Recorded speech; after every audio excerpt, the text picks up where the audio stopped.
There it is. 3049. All right. Hold on. What the wow. My pen just died as I was writing this down. That's crazy. Here. 3. Bro. No pen works now. What the is that like a bad omen? What the hell happened? Bro. All my pens magically are dead. Okay. Well, can't stop a pencil. Okay. So joke's on you, ass bitches. All right. Okay. So guys, thank you so much for rocking out with us. Appreciate you. Thank you guys for being members. You guys are awesome. And it means a lot to us, man. And that's why we do this on every single show.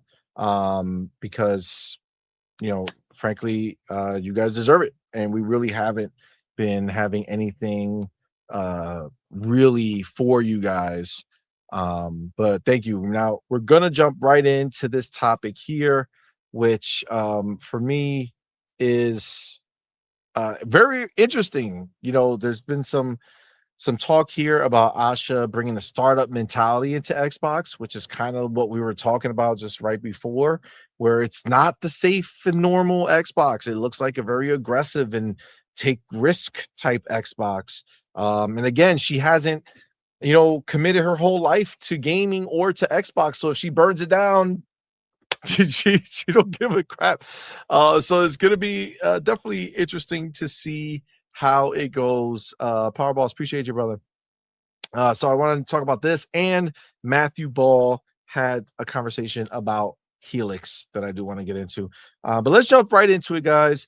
So Idle Sloth posted this from the games business interview with other people who were just talking to him about stuff. These are anonymous sources. Obviously, one of the big things that were talked about was Obsidian being on the chopping block, and that turned out to be completely wrong. So obviously, take it with a grain of salt, but some of the stuff makes sense, right? So you can use your own kind of thoughts and then hear what they're saying, and it kind of checks out. So it says Xbox CEO Asha Sharma has brought in a startup mentality into Xbox. Teams that are used to weeks of meticulous planning and countless meetings are being asked to turn things around in days, even hours. I will say this as well. Remember, you're getting this from the perspective of the anonymous person. So the anonymous person may not be lying, but more so taking their thoughts and kind of putting it out there, and things turn out to be not true. Like this particular piece right here says right here, the price rise announcement last week was hastily thrown together after Apple announced its price increases earlier in the day. So that turned out to be incorrect per Jez, who spoke to somebody, and it actually lined up with some of their agreements expiring or something like that. So they just put the announcement out at that time, but supposedly that is not true. But it continues. It's reactive and gets the business moving, but it's also messy and chaotic. And not all of leadership is behind every call. This is particularly true on the development side, where certain studio heads feel Sharma is listening too much to the consultants and not enough to the people building the games. I mean, that doesn't seem like that makes much sense to do, though, right? Like, the people building the games are not people who run the business, right? They're making games. Why would I listen to somebody who's making a game about business questions, right? Does that sound But weird? is it a business question that they're talking about? Oh, So, because maybe. it could be like, how do you develop a game, and can you use agile methodologies, things like that? Yes or no? I don't know. I mean, I'm not a game developer by profession, right? So, it could be just how they do things, and why can't you quickly turn things around? It's like, well, sometimes creativity just doesn't work that way, and you kind of have to work through how you're going to solve something creatively or not, right? So I get some of that, right? And consultants may not know that either, right? So Yeah. I mean, you would hope that their consultants are people who are familiar with it, and you're just not like, talking to ABC consultants, oh, you know. I've talked to many a consultant in my life. Oh God. No, it's not Well, that good. that's wild. Maybe it's a good business to get into. So real quick, and I think this makes a lot of sense. Gentle Stone says Asha is from the move fast, break things, try next idea. Yes, that I that can be I good and bad. agree. It could be good and bad, but I think that it's I think it's exciting. I think it's exciting. It's exciting that Xbox is in this like we haven't been here in 25 years, you know what I'm saying? Where that hustle was there. And now I feel like we're kind of back in that mindset of like, let's just do stuff and see what happens. You know what I'm saying? Now, closing studios and crap like that is I mean, that's a might be a bridge too far. But the ideas behind that, the desire to kind of mix things up and, you know, challenge what's done. Um, I get that. I kind of get behind that idea. Um, and then it continues. It says there's a real sense amongst some teams that they're being punished after Call of Duty Black Ops 7 poor performance caused revenue issues across the entire business. I mean, we said that 100%. And I think that that's the foundation of it. I think in a world where Black Ops 7 outdid Black Ops 6, I think all is the same. I think they look at it and see that, okay, everything is good. Yes, these other things are down, but we're not in bad shape. And we'll pivot and we'll fix things, right? But we don't have to do anything crazy because it was good. But Black Ops 7 is not just poor performance. We've heard the numbers like it was this 54, 64% worse. It's crazy. It's crazy. That's a huge, huge, huge decrease. So yeah, there was going to be ramification for that. If you're using Call of Duty as your umbrella because you think that every year is going to do a certain thing and then it doesn't, all of a sudden that year the umbrella has holes in it, right? The umbrella is not stopping the water from hitting your face, right? So unfortunately, this is a big mess up, not a little one. It's a big one. That's why the guy who ran the studio at the time is now gone, right? So, continues numerous people within Xbox who spoke privately to the game business feel there is too much listening to Twitter happening at Xbox, questioning the organization's reinvestment in hardware amid an ongoing component crisis and a declining console market, and doubting the impact of an exclusive Gears of War E-Day on hardware sales. Um, they say we're chasing a declining market with franchises that are past their prime. Damn, that said one studio boss. Oh shit. I mean that's pretty damning. I mean, look, I think we've talked about this ourselves, where that's why exclusive didn't make any sense because people are not gonna go and buy this game. They're just not gonna be able to play it.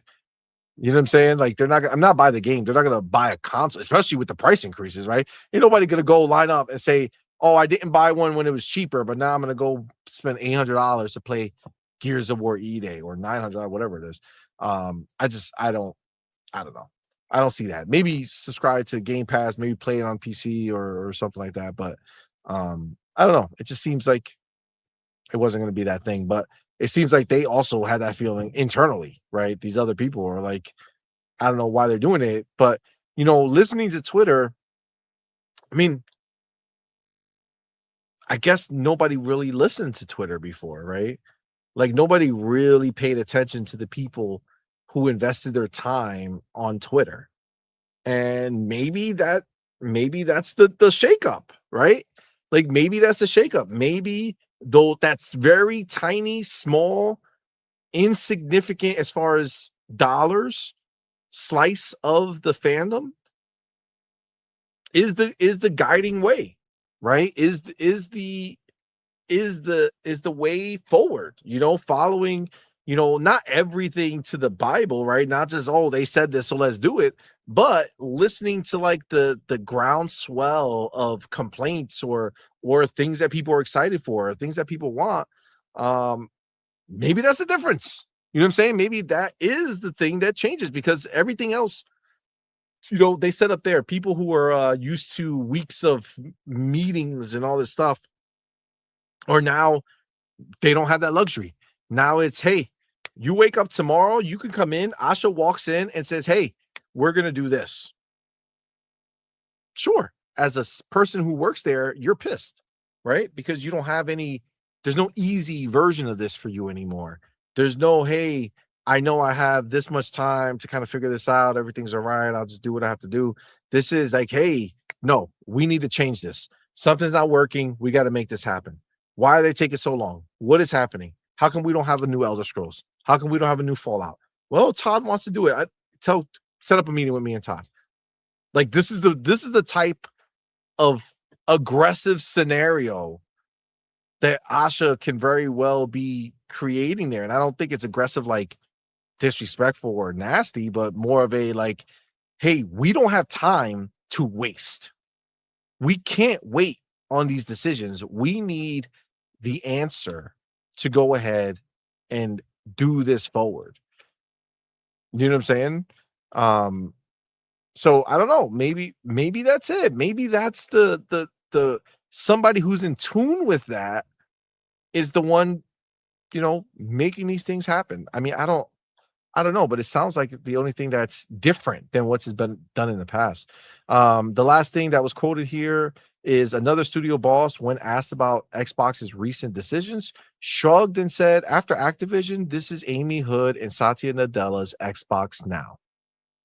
Which, I mean, I think we've said that, many, many, many times, in the past, right? So, I mean, this is all part of this, the Game Business Podcast. They have like this whole part that they talked about this, and this was Idle Sloth picking out things. I'm sure there's things that are in there that might add more context or not. I don't have the time or energy to go through any of that stuff. I just kind of want to take this at face value and just hear what you think about the idea of this Asha's Xbox that's not a, play by the book, what was done in the past, we're going to do going forward type scenario, and more of this, like, for me, exciting, kind of see what happens type of Xbox. You know what I'm saying? Like something where something can just come up that you didn't expect. It's mixed. I like going fast. It's good. Agile is a great way to work. Remove impediments. That's awesome. It just depends on what the impediment is, right? So if it's like, hey, I just want to put some feature on there. Okay. What if that feature violates GDPR? What if that feature violates China, right? The legal requirements that you're under. Okay. Then who's making sure it doesn't, right? So those are things that, like, as long as you're not missing those steps, fair enough. If the red tape was unnecessary, remove the red tape. Perfect. Love it. Right. But if the red tape is needed because it keeps Microsoft out of a legal problem, then you kind of have to do those. Right. So sometimes you do have to kind of just deal with it. Right. Unfortunately. So look, it just depends on what kinds of things they're attacking. When it comes from the development side, making content like this is a little different than, hey, I want to add a button to my website to add this, capability. Cool. That's a pretty simple, here's the requirements I need, go code it, right? When it's, I want the game to have a different feel when the person talks. Okay, translate that into code. I don't know. Like, so is that a simple, like, why didn't you just turn it around? You're probably going to go through like 40 iterations of, I tried this. Does that meet what you want? No, it's off. Go change this. Okay. And you just keep doing it. It seems inefficient, but that's unfortunately how it goes when you're talking about something in art, right? Art isn't perfect. It isn't like, it's just math, right? I need this pixel over here to look like this. Okay, it's not that simple. It's more, does the game evoke the feeling you want? Because otherwise it would just be a simple like 2D art like character running around. Like fine. And that might be totally fine as a game, right? That's what you want. But if you want like the character's face to evoke the right things, and you want the right animations, and you want the like all that stuff, just it's feel, right? You have to like, I'll try it moving it this way. Does that work? No, okay. I'll try moving it that way. Is that good? Okay, no. And you just, and it seems inefficient. I get that, right? So I don't know what she's going after. It's tough for me to tell. Do I think there's a lot of red tape? Probably, right? These are big, big, big studios, big company. I'm sure there's a whole bunch of garbage work that you could just throw away. 100%. Those things, yep. If you recognize it, throw it away, right? But if it's work that was needed to make things correctly, then I'm a little more like, okay, but maybe that'll cause problems down the road when the game doesn't work and you have to like fix it, right? It sounds exactly like what happened with, say, like the Master Chief Collection, and just throw it together. Okay, but then it like failed miserably because it didn't work, and then it took 2 years to fix it. With doing all that stuff you said you didn't want to do, the meticulous work of like, why didn't this part work? Why didn't this part work? Okay, let's fix that part. So unfortunately, that also is needed at times, right? So in some ways, I like it. In some ways, I just want to be cautious, right? She does not come from a gaming background. She comes from a very different background. And that may not fit when it comes to this kind of thing. Again, maybe she's taken that into account. When I hear listening to consultants, I usually cringe. Consultants basically take I chat GPT how to run business, and then I say, this is what you should do. It's like, dude, have you ever done it? And usually the answer is no. So this is why I don't like consultants are interesting, but no, I want the person that's actually deployed something to give me advice, because they've gone through the shit, right? They've actually had the issues happen, fixed the issues, worked through it, right? That's more useful to me. Usually consultants don't do that, right? They just consult and tell you the industry looks like it's like this when PlayStation put something out, it's like that. And why don't you do that thing? Yeah, but do you know how it got there? Do you know what happened in the background? Do you know how that game was even created? Like, they have no idea of that, right? And that's the part that's like the consultant. Okay, that's nice. So sometimes they're useful. If that consultant is Reggie Fils-Aimé or Shuhei Yoshida, hell yeah, absolutely listen, because they know what they're doing, right? Because they've done it. They've put games out. They've put out systems. I trust those guys. Absolutely. Go ahead. They'll tell you what you need to do because they put out quality stuff, right? Fine. But I don't know who the consultant is, right? So when people like this say that, oh, they listen to it, usually means the consultant doesn't know what the hell they're talking about. So, but again, things need to change. So it's fair to say, hey, where we were isn't good, and we need to go to somewhere different. That's fair. That's fine. I just hope they don't muck things up too badly, right? And hopefully they do just like say, we went that direction, didn't work. Let's go back to this direction. Fine. Right. So I'm okay with that. I don't like them listening to Twitter. I think that's literally why we got down to this path of like the like exclusives and Game Pass isn't sustainable and all that stuff that's happening right now. It's literally all this stuff we were complaining about. Like, hey, if you go down this path, don't be messing with my Game Pass. Don't be talking about shutting down studios. And guess where we are today? We're messing with my Game Pass and we're shutting down studios. I mean, literally what we complained about. It's like 100%. I get it. I get it 100%. Let's get real quick. Mac22TH in the middle of that $5 super chat. Appreciate you, my brother. Says, hate to disagree, CMoney, but a lot of startups with a go fast and break approach, a lot of them crash and burn for just that reason. Hashtag just saying. No, I get that 100%. But to be fair, there's a difference between being a startup with a go fast and break stuff approach and being a gigantic company that is in no way, shape, or form able to just be broken, because they can just go back, right? Like, they can go back. They already are the entity. So she can just go fast, break something, and be like, all right, that didn't work. Let's bring them back, or let's do this, or let's do that, right? You can do that because you are established, right? So when you're established and you have that mindset, not the same as literally being a startup with everything on the line. And if it doesn't work, there is no safety net. There is no go back button. There is not Microsoft. I can say this 100%. I know that this is what it is. The dollars don't make sense to ever get rid of Xbox. It just doesn't make sense. You have a built-in foundation of people. It is your consumer-facing product. Is the only consumer-facing product that you have that people have any emotional attachment to.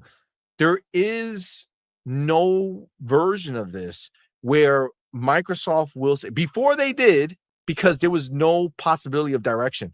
But that's when it was still a small fry. Now it has risen. It's big. It's up there. They have there is no chance of it just going away. It's just not. It's just not. Unless Microsoft is making a completely different change as an entity, it just doesn't make any sense. So if Asha goes and does something stupid, the only thing at risk is her job and then somebody to replace her to fix it, right?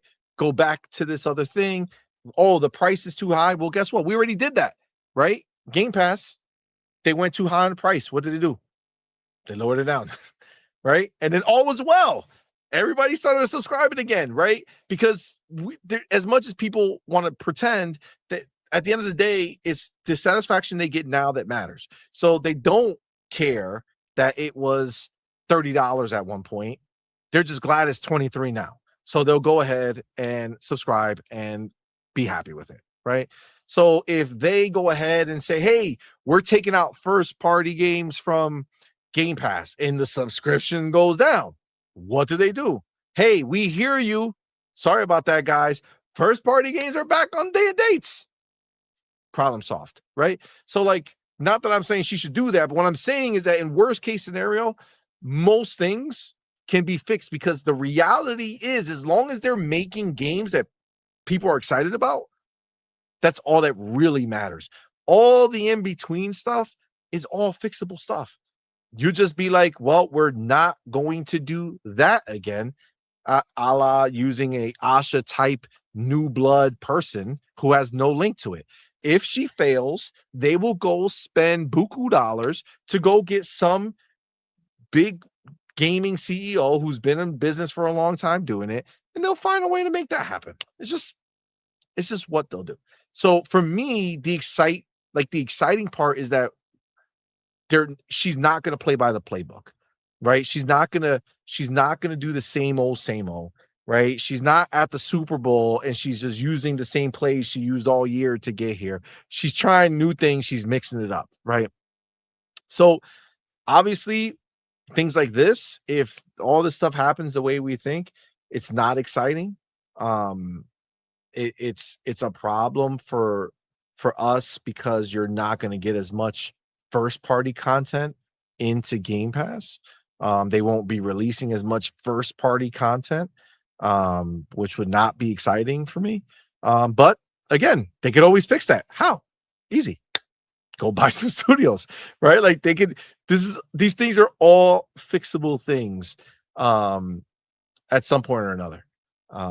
And that's just the long and the short of it for me. Like, I believe that Asha, I think she's going to do some cool stuff. Now, I may be wrong and it might not work out, but I feel like she's gonna, you know what I'm saying? Like, I feel like she'll do a good job here. But that being said, anything on this before I move over to our boy Matthew Ball and the Helix? No, I mean, good luck to the teams. Hopefully it all works out. All right. I agree. All right, let me just take this. All right. So last thing before we get out is this here. Matthew Ball had an interview with someone about what's going on in the industry. I guess it was with the game business as well. But this line here is about Helix. And this one, for me, is like, this is where there's a lot of flexibility as to what they're actually going to do. So he's quoted here saying, "We are working very hard to rethink everything that we can about Helix, which is a console we are committed to shipping. And we are very cognizant of the ways in which we need to change as a company to make sure it is affordable, to make sure that it's flexible. We are working hard to rethink what the console model can look like, not in an exclusionary way, but in an additive way. But we are working very hard to figure out the best way to navigate it for a way that works for everyone, that does not ask too much on players, but also doesn't detract from other investments that we need to make. Hargeet, what is he saying? Well, What is he saying? good question. What the hell is he saying? Well, I mean, part of it is telling you that the box is going to cost a lot of money, and they're trying to figure out how it maybe won't cost a lot of money. I don't know how that's going to work, right? So, the end there, as far as like the investments we need to make, basically he's basically saying what these PlayStation side is saying: we're not going to heavily subsidize. And we have to see what they end up doing, right? It seems like maybe both of these are coming out next year. We'll see.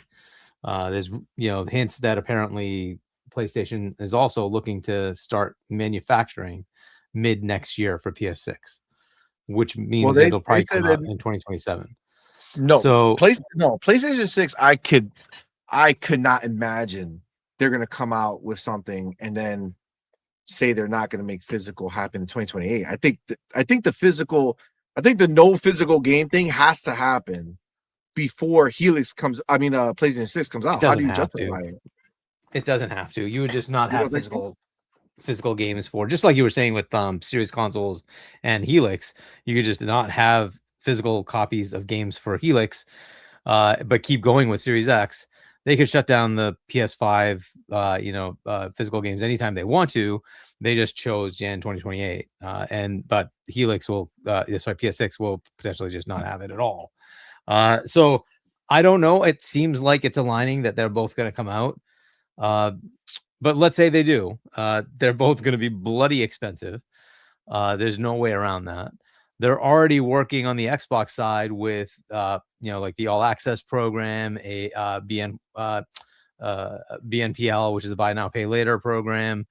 Right? Those are all being like put together now.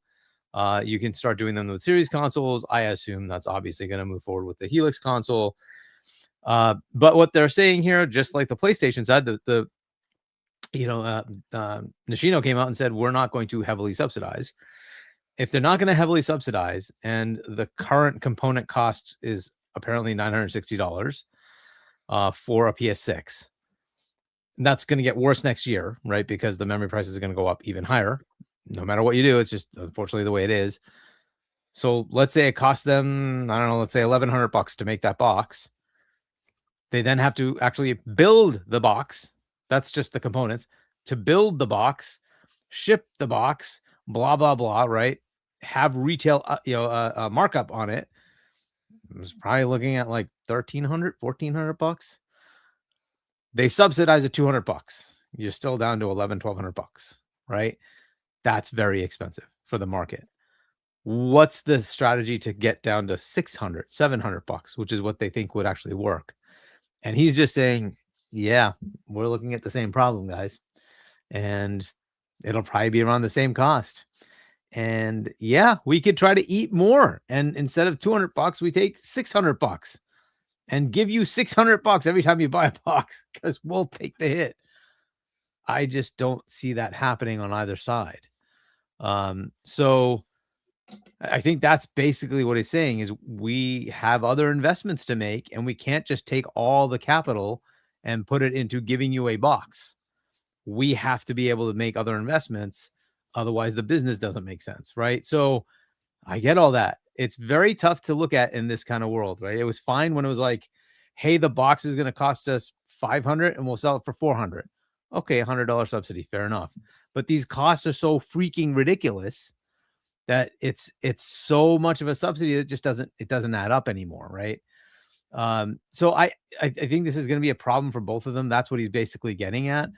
I don't know how they rearrange themselves to make it better outside of what I've already recommended, which is, oh wait, you are Microsoft. You could go to Daddy Microsoft and say, you spend like tons of money on those memory things when you buy them for your data center. How many billions do they make every year off of us? Can you go to them and say that I have this other division here called Xbox, and they need to have memory prices at reasonable levels, and I won't buy any memory from you if you don't actually give me that price? Because they could do that. They could just literally do that. They're one of the few companies on the planet that have that leverage, because they literally are one of the biggest data center providers on the planet, and they have to refresh hardware all the time. Even forget AI. They still have to refresh hardware all the time. They buy billions upon billions of dollars worth of this stuff every year. It's like, dude, do you not want that contract with Microsoft? Fair enough. Fine. Walk away. They will find one of them, though, that will say, oh, okay, sure. We will give you that price over there because that's small potatoes compared to the data center stuff. I want the data center money.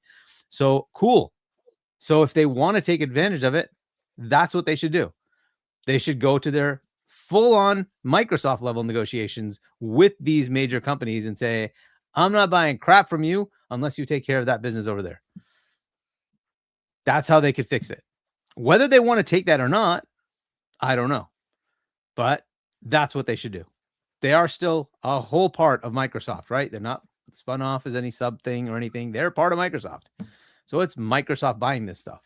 It's like, yeah, leverage your entire purchasing arm that buys billions upon billions of dollars of this stuff and tell them, I'm not buying shit from you unless you make that better over there. That's how you fix it from my perspective. But I don't know if they're going to do it. Sony doesn't have that leverage. They just don't. It's very few companies that can walk up to them and say that. And Microsoft just happens to be one of them. See, I definitely think I agree, obviously, that price is clearly, the issue here. My problem is when you take this and you add it to Asha on that interview she did, where she talked about the fact that instead of, and I'm paraphrasing, but like instead of Helix being the most powerful and most blah blah blah, we need to worry about how affordable it is, right? And like, are they going to reduce the power of it? Are they gonna do what PlayStation essentially has already committed to doing, which is be a less powerful box and rely on AI to get them to where they need to be visually on games, instead of just using the raw power of the box?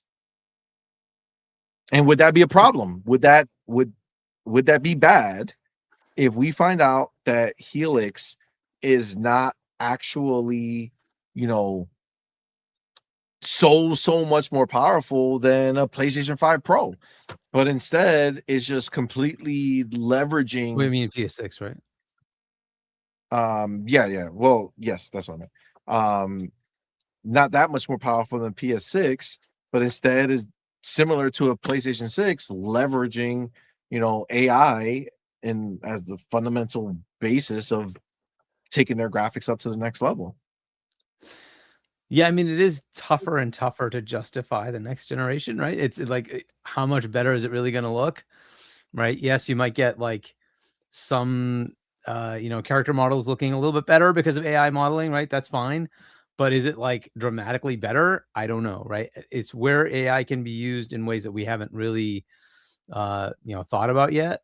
That might be interesting, like gameplay mechanics that change or dialogue that changes, things like that. Maybe that makes more interesting things happen. But again, the games will be written for both. So it's not likely that you're going to see a lot of content that's going to be leveraging the additional capabilities, in the series, the Helix console versus the PS6. It's just the way it goes, right? There's very little differential between PS5 and Series X right now, right? It's generally very similar. There's slight performance enhancements, which again, if nobody told you, you'd probably miss entirely, right?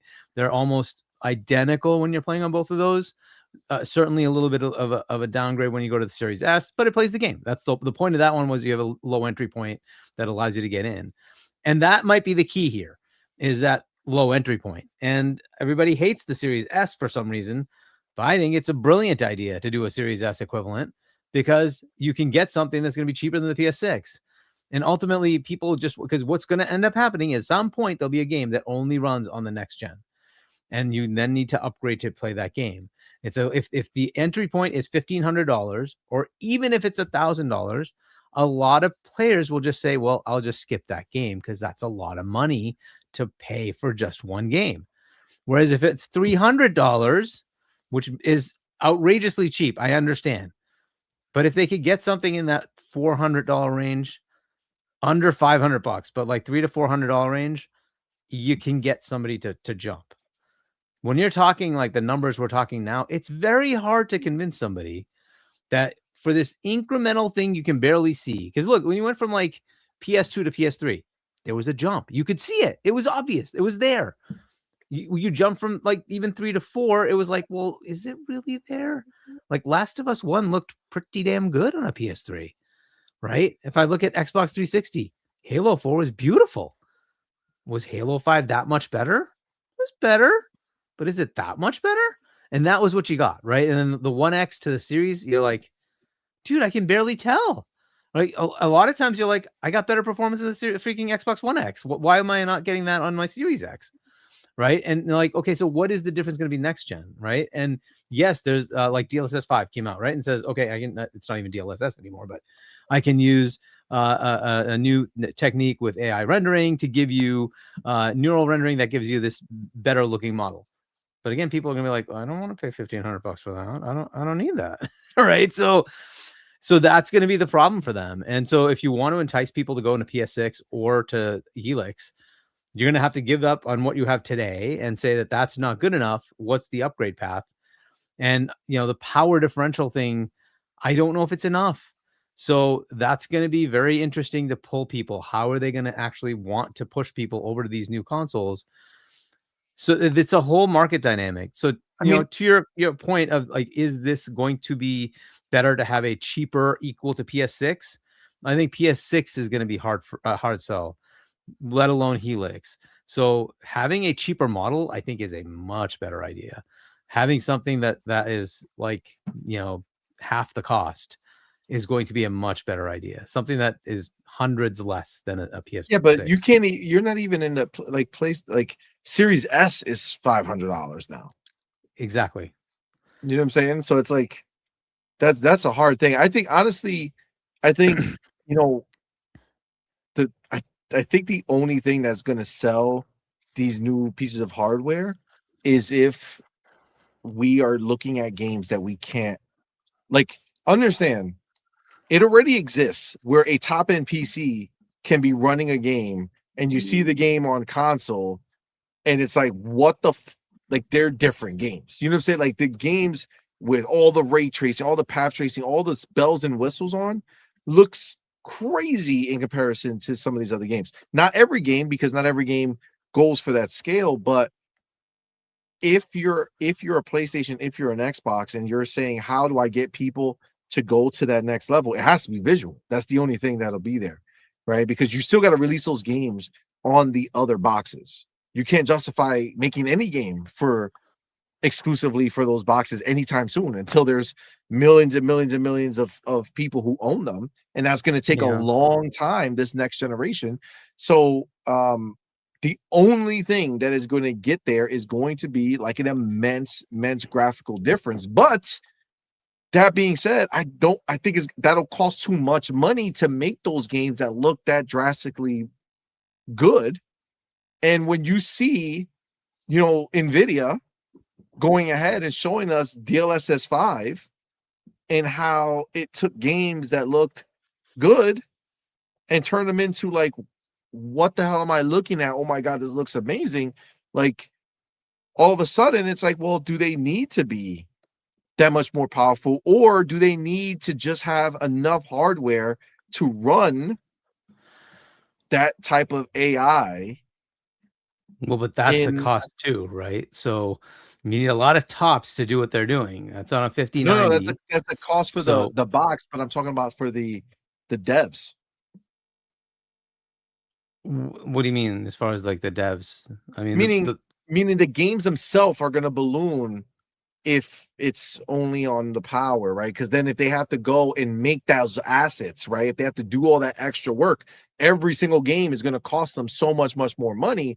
Whereas if they lean heavy into the AI route, which I know, people don't really care for it or like it. I understand that idea, but like that, like, all right, put it this way. PlayStation 6, that's what they've already kind of alluded to. Like, they're all in on AI doing the grunt of the work, right? Or the grunt or the brunt, whatever, the most of the work, right? And like, understand, I know that it was a 5090 that's running it. I know there was two 5090s in that sample, Gentle Stone says, but they already said they already had it running on one 5090. They just wanted to make sure for the demonstration that it was, no problems. And I'm not saying that it's going to be exactly that, right? Because that was like crazy big. And maybe there's other techniques, there's other stuff. Maybe it's a mix between, a better input with higher power, right? So the devs can take it up a notch internally, right? And actually produce better assets and do better things. And then from there, the AI doesn't need to work as hard to go up, right? Because they've already got a way better foundation, right? And again, I don't know 100%, but I feel like if PlayStation they've already kind of said that, right? And we already know from all the other stuff that they were not planning to be the most powerful box. They were planning for an upgrade, yes, but not the most power, right? So the question is, when you think about what Helix was positioned as, it was supposed to be the most powerful box and like a huge leap. The biggest, I mean, Sarah Bond said it was the biggest technological leap possible. This is the other thing though. Like, think about, she said this so long ago. Did she say that theoretically, or did they already accomplish what she was saying when she said it? You know what I'm saying? Well, I mean, I think they already knew what the design spec was. So I think they knew what it was going to be. So, I mean, if they already did that, I don't know how much sense does it make. I guess, do we know when they're starting to build these things? We know that they're going to get samples in early 2027, which means they have to be putting them together. We already know AMD came out and said they're ready for this year, the end of this year. The chips will be ready to go. So that means those chips already have been in production. So they can't change it, right? They can't. They already did all the work with AMD. They already paid for it. They already did it. I don't think it would make sense. I don't know. I don't know where they are as far as like actual production. So we'll find out more, I guess, as it moves along. But my guess is they're gonna, change some part of it to make it more affordable, right? A lot of this, by the way, isn't the APU. A lot of this is the memory, right? It's the storage of memory that's really gone up in ridiculous amounts. Yeah. So it's not, they could keep the APU. I mean, even if they reduce it, maybe it saves $50. But when you talk about $1,500, $50 is noise, right? What they need is something to shave off $400, $500. And it's the memory and storage that's going to do that. So I don't know what the easy answer is, besides what I said, which is just go and say, I will not accept paying, this memory company billions upon billions upon billions of dollars every year unless they give me a good deal on this thing, right? So, and the investment that the cloud makes is a lot every year. So I think they have leverage. They just need to use it. Yeah, I get that. Well, I mean, look, at the end of the day, like you said, we have no idea what this is all going to equal. But I did, want to talk about this because I feel like, between Asha saying that thing and, we had a an idea of what we were expecting from Helix, right? The other thing people brought up is, you know, does this make them say maybe we don't want people to have access to Steam and things like that, to make sure we get back to a world where whatever's purchased on the box is making the money, unless they buy Steam, and then that doesn't matter.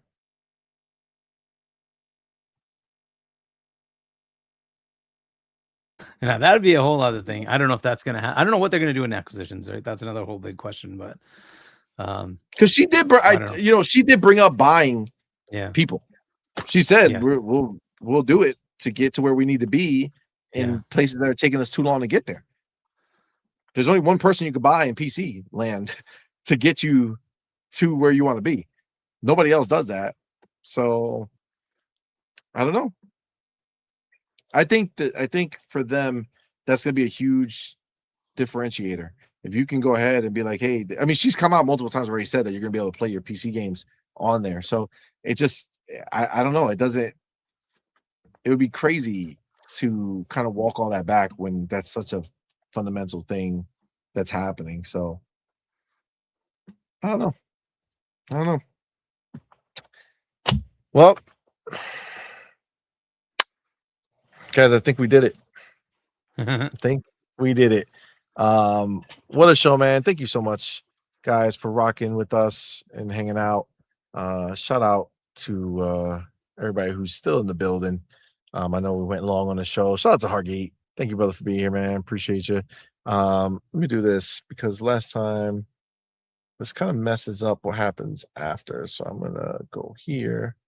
I'm gonna undo that. Bam, bam, and bam. There we go. All right. So yeah, so Hargeet, man, thank you, brother, for being here. Why don't you let everybody know what you got going on, where everybody can find you? Check out your YouTube channel, all that fun stuff. Yeah, so my channel, it's Hargeet Shiny One. Check it out if you like, and shop.shiny.us if you want to pick up my merch. And of course, I'll be on with Web Dave on Sunday, 7 p.m. Check that out. And happy 4th to everybody in the US. It is officially 4th of July. Happy 4th of July, everybody. All right. I don't want you to get copyright strikes, even though that's a freaking free song that should not have any. You never know. You never know. You don't know what happens with YouTube. But anyways, yes, and I should obviously have changed the background too to, of course, our flag. But for those who don't know, and I don't know if anybody internationally is still watching, it is our what we call Independence Day on July 4th. So that's being celebrated. It's also our 250th anniversary of the country. So big celebration. Yeah, I was there day one. You know what I'm saying? Yep. Got 250 in. You know what I'm saying? Yep. If only we lasted that long, but we don't last that long anyway. So that's true. But yeah, so it's a big 250th anniversary celebration for 4th of July. Hopefully everybody has fun, enjoy. But yeah, and that's unfortunately a heat wave up by my area. I don't know how it is in the rest of the country, but same here. Stay hydrated, folks. Facts. I cut the lawn today. I almost died. So hot. It was wild. All right, but yeah, man, awesome, man. Thank you, brother. Appreciate you. Again, shout out everybody who's live in the building. You guys are awesome, especially you guys, the members. We appreciate the support. Yeah, man. We'll be back. Like I said, maybe Sunday, maybe in the morning. I'll try to do some gameplay. We'll see. If not, maybe Monday. If not, then say la vie, and we'll be back Tuesday. But yeah, with all that, we'll be back Tuesday, and we do have we are supposed to have a guest come through on Tuesday, so we'll see how that goes. But yeah, man, with that, we're done, bro. We appreciate it. We're gonna go ahead and wrap up the show the way we end every single show. Doodle, we're done. Until next time, you're intruding.